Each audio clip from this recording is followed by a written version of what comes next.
আপনারা কি জানেন আমার একটা অমূল্য সম্পদ আছে? আর জানেন কি সেই অমূল্য সম্পদটা কি? আমার বাবা। আমার বাবা আমার কাছে অমূল্য সম্পদ। ছোটবেলা থেকেই না দেখে আসতেছি, ঈদের মধ্যে বা কোনো উৎসবে বাবা নিয়ে দেয়, সবাইকে নিয়ে দেয়, আমাকে জামা কাপড় নিয়ে দেয়, আম্মুকে নিয়ে দেয়, আমার ভাই বোন দাদা দাদি ছিল তখন সবাইকে দেয়। কিন্তু তার বেলায় সে বড্ড বেশি কৃপণ, তার কোনো কিছু প্রয়োজন হয় না।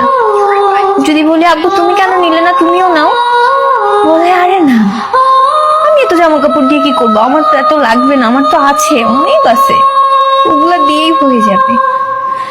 আমার নিজেকে নিয়ে কোনো টেনশন নাই, তার যত রাজ্যের টেনশন আমাকে নিয়ে, ভাই বোনদেরকে নিয়ে, আম্মুকে নিয়ে, আর নিজেকে নিয়ে তার কোনো টেনশন নাই।